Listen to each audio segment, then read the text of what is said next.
Laura, do you want me to show you how to sort these hedges out in a badass wildlife friendly way? I thought we were just cutting them. Oh, no. Because how we garden is as important as what we plant when it comes to wildlife. Why, Ellie, are we doing this now in the cold, in the miserable grey weather? Why? It's essentially just to avoid the nesting birds. Okay. That's the most important thing. So by getting all our hedges trimmed by February, we know we're avoiding that crucial nesting period. So tell me about this. You said this was a wildlife friendly way of cutting our hedges. What's wildlife friendly about it? Well, by cutting our hedges, we're actually increasing how bushy they are. We're making some nice new fresh growth for invertebrates to munch on. That increased bushiness is obviously really good cover for the birds as well, so they can actually get in there and hide from things. And finally, by cutting most plants, you're actually encouraging them to stay young. So we're going to keep this hedge alive for longer. And as we all love plants in wildlife gardening, then that is also really important.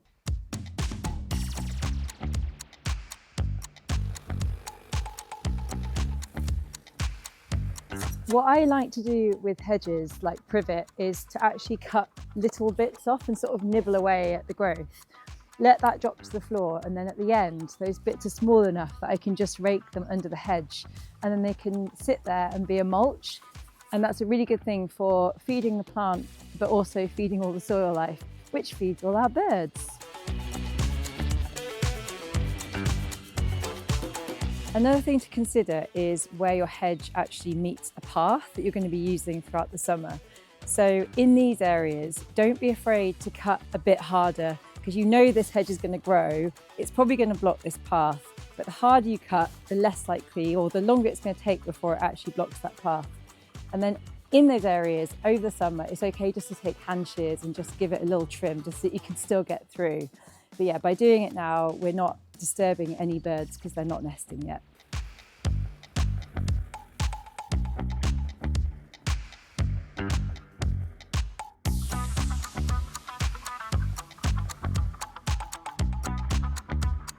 With privet, you tend to get these really long, thicker bits that grow up from the middle and they just go straight up to the top. But by cutting it lower down, I'm encouraging that to grow from that point. Therefore, we're going to have more green and more bushiness where you want it.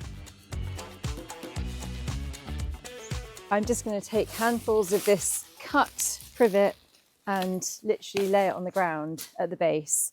I'll probably end up using a leaf blower or a rake just to tidy up the last few bits. And any bigger chunks, you could also just chop up a little more.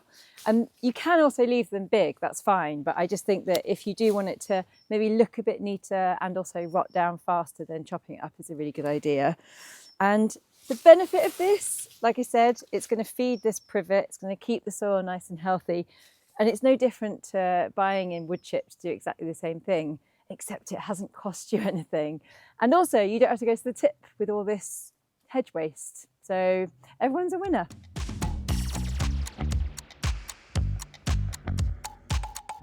That's the sides done. Still got the top to go. Yeah. Okay. What are you thinking? I was wondering, are you up for doing the absolute creme de la creme for wildlife with this hedge? I like the idea of the creme de la creme. Yeah. Tell me more. If we leave some bits long and then cut other bits, that means you've got a mixture of the new growth where we've cut and slightly older growth, which should this year go on to flower and then produce all the little privet berries for all the wildlife. So lots of pollen and nectar, the nice scent of privet flowers. What do you reckon? I mean, that sounds wonderful. Just picture the scene for me though. What would it look like? It can look however you want it to look, really. I would suggest here if we do like a scalloping. So we sort of cut it back in a sort of wave pattern. Okay. And that actually has the added benefit of creating little microhabitats of shelter as well. It's actually been shown that a hedge that has waves or crenulations or anything like that is actually even better for wildlife because of those microhabitats that you're creating. So what do you reckon? No brainer then. Let's do it. Yes.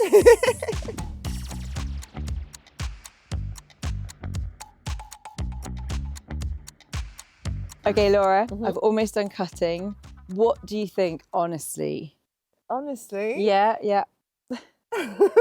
Okay. I'm not 100% sure on it, Yeah. to be honest. Okay. It feels very big and it feels very humpy. Yeah. But what do you think? I'm still open-minded. I'm feeling similar. I'm not loving it because I think we're sort of half renovating it at the same time as leaving these humps, and it's making it quite imposing. But I will say that this is just 1 year, because next year the humps will be gone and we'll do something slightly different again. So if you can last with it for just 1 year, then that's fine. But I would also say if you absolutely hate it, it is totally, totally fine to not do this. I think it's really important for everyone to know that you have to love your garden. I think I don't love it, but I also don't hate it. Okay. And I think I'm open to an experiment. So Excellent. I want to see what it looks like in the middle of summer. I want to see what it looks like later in the year. So I think let's go for it. Like I say, it's just 1 year. Yep. And then next year we can do something else. Excellent. Potentially. Okay. What I will say to you is if you can remember in future years to do something slightly different with your hedge each year, the bits we've left long, cut those hard, and the bits we've cut, leave those to grow long and flower. And then that way we're creating that diversity of what we're doing over time as well. As gardeners, we're coming in, we're cutting stuff back, just like, you know, the old herbivores like that used to roam our countryside used to do. We are the new aurochs of the garden. And I think by being a little bit chaotic, we're mimicking what would actually happen more in nature, which is the principle of rewilding our gardens. So yeah, it's all really good for diversity.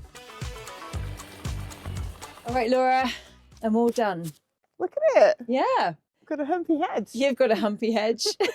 But you're promising this is going to be good for wildlife. So. It is going to be good for it. You have to let me know if you get extra flowers, because that's why we've left those uncut bits at the top. I will let you know. And is there anything I need to do in the meantime? Any maintenance I need to do at all? Just with hand shears, if you just trim the sides, you know, if they start getting in your way as you go up and down those stairs, but definitely leave the top.